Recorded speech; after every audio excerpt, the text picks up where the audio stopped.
serment d'allégeance à Abu Ja'far al-Mansour, hein, de Bani al-Abbas maintenant.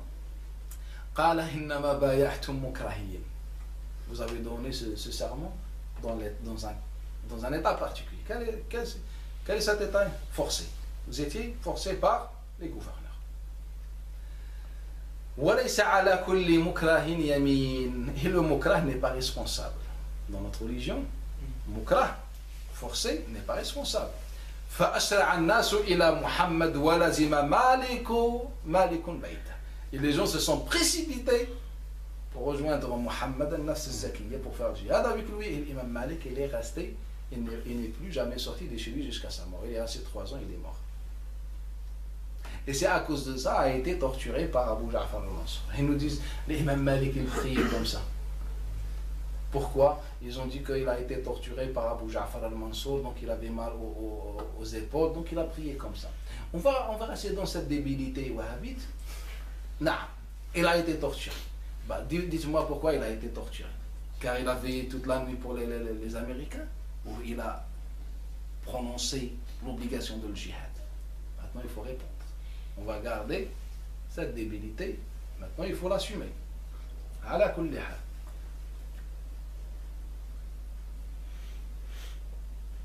Ahmad ibn Hanbal, et la dernière parole pour revenir au sujet. Abu Bakr al-Khallal, il raconte dans la croyance d'Ahmad ibn Hanbal, un livre de Abu Bakr ibn al-Khallal. Dans la page 49, Ahmad a dit, Man da'a minhum, c'est-à-dire l'oulat, les gouverneurs, celui qui appelle parmi les gouverneurs. Il a bid'atin fala tujibuhu wa la karama. Si un gouverneur appelle à une innovation, fala tujibuhu wa la karama. Wa in qadartum ala khal'ihi fakhla'uhu. Ne le suivez pas, wa la karama. Et sans aucune soumission.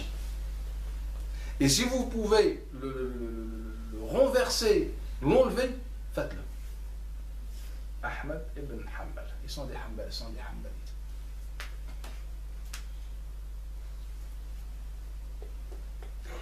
Ahmad ibn al-Nasr al-Khuza'i, le chef de l'imam al-Bukhari. Ahmad ibn al-Nasr al-Khuza'i, le chef de l'imam al-Bukhari, c'est l'élève de l'imam Malik ibn Anas. Ahmad ibn Hanbal, il va parler de lui. Et cela, c'est rapporté par l'imam Tabari. Et aussi par l'imam Ibn Kathir dans le Bidaya ou Nihaya, le volume numéro 14, la page 316. Ahmad ibn Hanbal, il va nous parler de ce Ahmad ibn Nasr. C'est un grand savant de l'islam. Il a dit, Ma kana askhar, comment il était généreux. Pas il donnait de l'argent aux gens.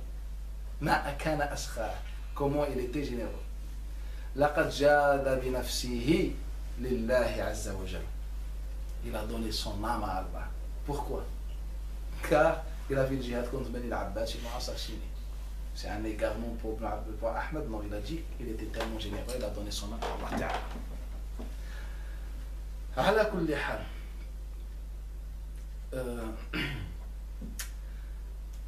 On a parlé de l'Awza'i, on a pris le cas de l'Awza'i.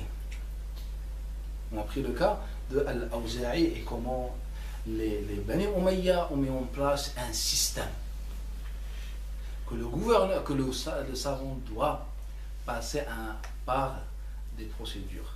La première, avec nous. Et la deuxième, on lui donne quelques des restes de dunya. Quelques restes de ad-dunya.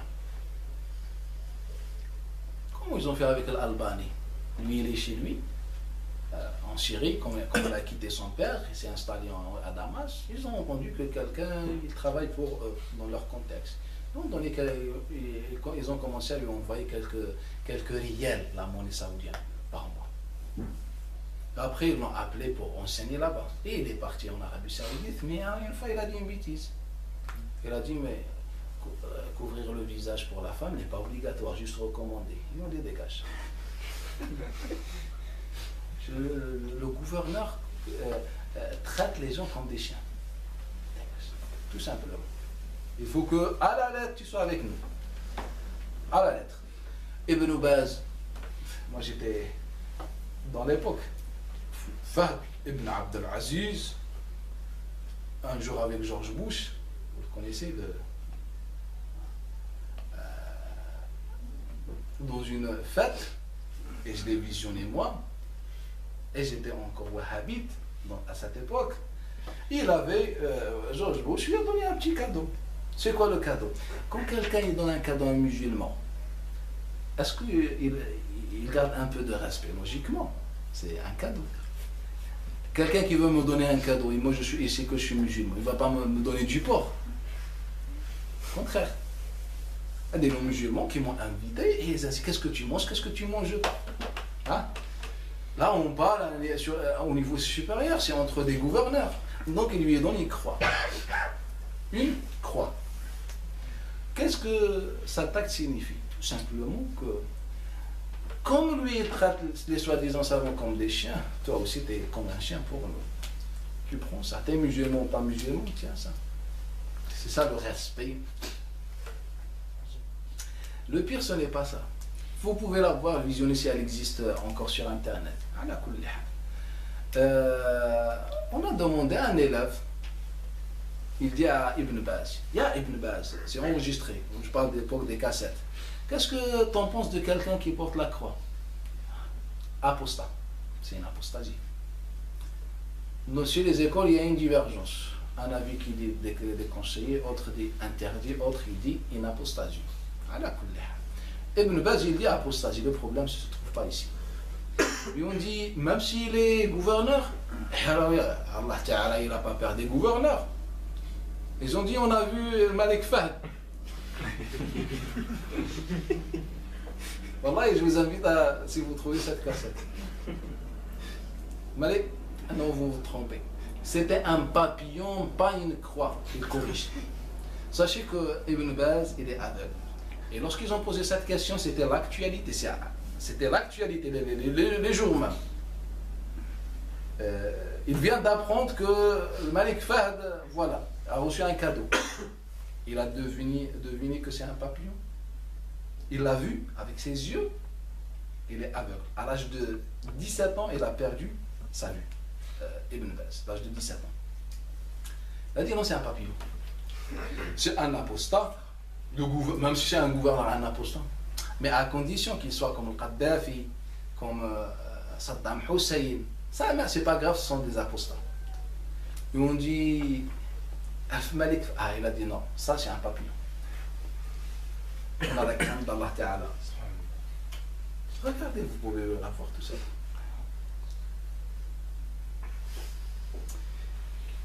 C'est ça les savants en islam.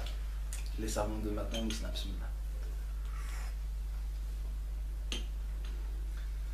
Moi j'ai bien écouté ça. Mais quand tu subis un lavage du cerveau, toujours tu trouves des interprétations. Pourquoi vous accusez Cheikh Ibn Baz? Pourquoi vous accusez Cheikh Ibn Baz? Et tu restes dans ça. Le problème, c'est ça la secte. Elle applique sur les fidèles ce lavage du cerveau. Après tu consommes tout. Après tu commences à tout consommer. Donc, nous on disait, ah mais non, arrêtez d'accuser le Cheikh Ibn Baz. Masha'Allah. Une fois tu prends quelques instants d'objectivité, tu dis non, il faut se mettre à l'évidence, ce n'est pas ça. Le Cheikh Ibn Baz, une autre chose, la vérité, la vérité. Ala kulli hal. Vous connaissez le livre Al-Minhaj. Quand on parle de Minhaj, on parle de Ibn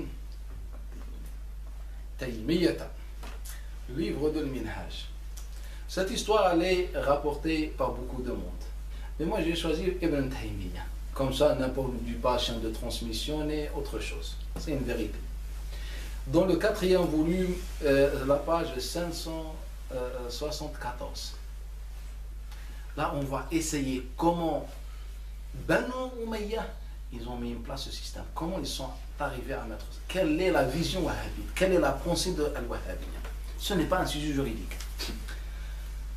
Il dit إن الخليفة الناصر لما بلغه نهي الشيخ عبد المغيث. Khalifa al-Nasir, Khalifa al-Nasir, c'est un calife de Bani al-Abbas pendant la période de Al-Mamalik, les royaumes. Quand il a appris que Cheikh Abd al-Mughith, c'est Abd al-Mughith al-Hanbali, un cheikh Hanbalite. Il y avait un très conflit entre Abd al-Mourid et Ibn al-Jawzi. Vous connaissez Ibn al-Jawzi? Il y avait un grand conflit entre les deux. Ibn al-Jawzi, il a appris que Abd al-Mourid, il a écrit un livre sur les mérites de Yazid. Vous voyez bien Yazid. Il a écrit les mérites de Yazid. Il est dans le hadith, comme ils font maintenant. Ibn al-Jawzi, il a créé un livre, Ar-Radd al-Anid ala Mani'i Dhamm Yazid. Il y a une réfutation de celui qui empêche les gens de critiquer et insulter et maudire Yazid ibn Muawiyah. Donc Ibn Taymiyyah, il parle de ce sujet. Après il dit إن الخليفة الناصر لما بلغه نهي الشيخ عبد المغيث عن ذلك قصده. Quand il a appris ce gouverneur al-Nasir que Abd al-Mughith al-Hanbali interdit d'insulter, c'est-à-dire maudire et critiquer al-Yazid, il est parti le voir. قصده وسأله عن ذلك. Il est parti le voir, on lui pose la question. وعرف عبد المغيث أنه الخليفة. Mais al-Khalifa, il n'a pas pris l'habit du Khalifa. Il ne voulait pas se montrer. Il est parti dans un habit normal. Mais il dit وعرف عبد المغيث أنه الخليفة. Mais Abd al-Mughith, il a découvert que c'est al-Khalifa. Il l'a reconnu. ولم يظهر أنه يعلمه. Mais il n'a pas montré qu'il a reconnu le gouverneur. Il n'a pas montré. فقال يا هذا أنا قصدي. Donc Abd al-Nasir, le gouverneur, il lui pose la question, pourquoi t'empêches d'insulter? C'est pour ça que tout à l'heure je disais que Mohammed ibn Abdul Wahhab, lorsqu'il parle de ce qu'il a parlé, il est bête. Il n'a pas une intelligence, contrairement à certains wahhabiens. Comme par exemple Abd al-Mughith. Le gouverneur même, il n'a pas compris. Pour lui, pourquoi t'empêches les gens d'insulter les Yazid alors qu'on sait qu'il est pervers, même mécréant? Pourquoi? Quel est le problème? C'est un individu, on dit mécréant, même il dit croit. Ça ne change pas. Ça change quoi? On sait qu'il est pervers, etc., hypocrite. Pourquoi tu t'opposes aux gens et tu abordes le sujet? Quel est là? Il n'a pas compris. Là, regardez la réponse. C'est-à-dire ils utilisent toute leur pensée, leur capacité pour qu'ils servent les gouverneurs. Il a dit Hada, oh un tel, qui ne lui montre pas qu'il sait que voilà le gouverneur face à moi. Ya Hada, ana qasdi, mon intention. كف ألسنة الناس عن لعنة خلفاء المسلمين وولاتهم. Mon intention que les gens ne critiquent pas les gouverneurs et les responsables musulmans. Sinon, si nous ouvrons cette porte, si on ouvre cette porte, tu seras celui qui mérite plus d'être maudit. Tellement t'es injuste, c'est-à-dire voilà l'intention. Pourquoi on n'évoque pas le sujet de Bani Umayya, ce qu'ils ont fait? Pour préserver les gouverneurs qui suivent. Je dis, si on ouvre cette porte, c'est toi le perdant final. Et là, comme il rapporte, aussi l'imam Ibn Kathir al-Bidaya wal-Nihaya, il dit, merci, c'est gentil. Il a mérité une parole. Il y a un remerciement. C'est comme ça en fait. Comme un chien, il fait un effort et tout. Après, tu lui dis, tu te caresses sa tête.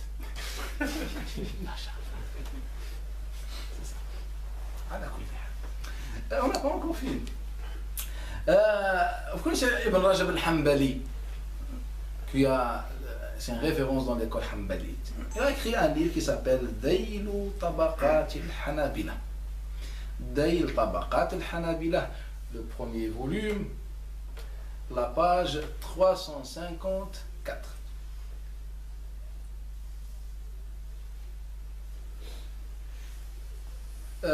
وقرأت 354, mais dans la page 356, il y a un décalage de format. على كل حال.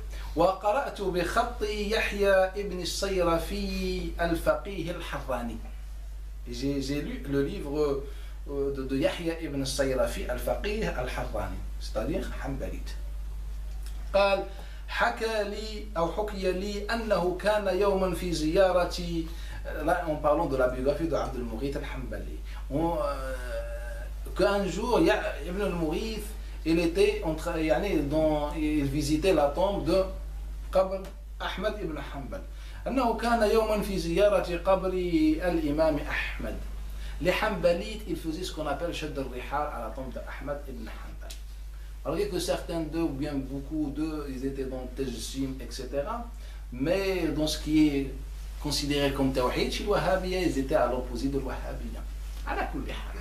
Donc il a dit qu'un jour, Abd al-Mughith, il était en train de visiter, pendant qu'il visitait la tombe d'Ahmad ibn Hanbal, là il dit, Cheikh al-Mughith, Abd al-Mughith, وأن الخليفة الأنصاري وفاه في ذلك اليوم عند قبر الإمام أحمد. Et le khalife al-Nasser, il a croisé à côté de la tombe. فقال له أنت عبد المغيث الذي صنف مناقب يزيد. C'est toi Abd al-Mughith qui a écrit les mérites, le livre mérite de Yazid ibn Muawiyah al-Mal'un. قال معاذ الله أن أقول إن له مناقب. Il a dit معاذ الله.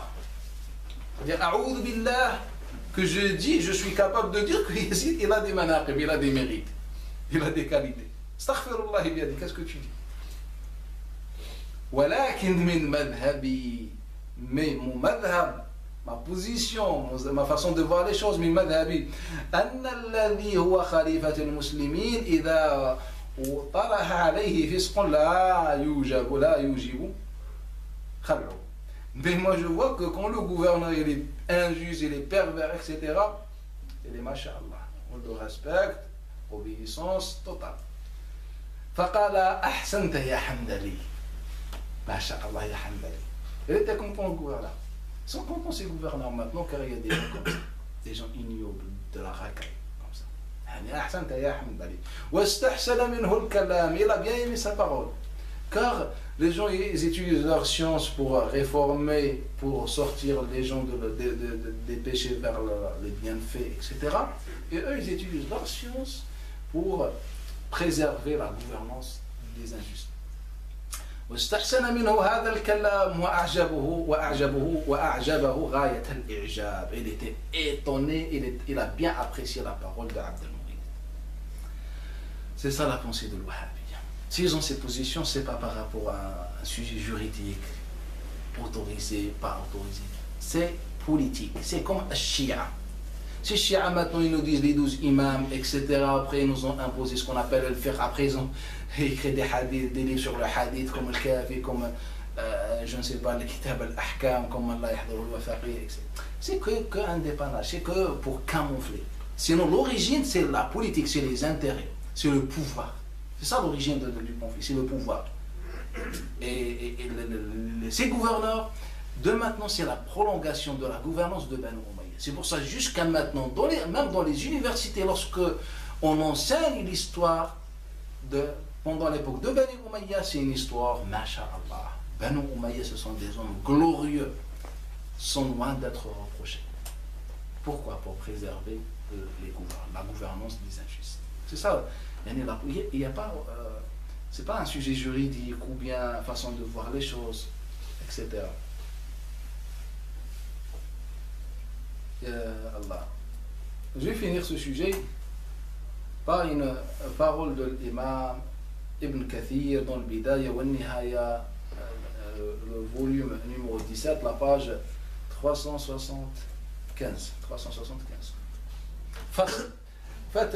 Ibn Kathir, il fait une poésie. Il commence à poésie. وهكذا خلفاء بنو أمية عدتهم كعدة الرفضية. وهكذا خلفاء بني أمية عدتهم كعدة الرفضية. Et c'est comme cela les khulafa de Bani Umayya, عدتهم كعدة الرفضية. Leur état, ils ressemblent au Rafida al-Rafdiyya. Il y a des Rafdiyya pour qu'ils gardent le rythme. C'est comme le Rawafid. On a deux, Rawafid et Banu Umayya. Rawafid qui ont donné toutes les valeurs de Ali ibn Abi Talib. Ils les méritent, mais après ils ont exagéré. Du Ali, celui qui tient les terres et les cieux. Al-Hussein, ils ont un autre Coran qui s'appelle Coran Fatima. Et ils connaissent que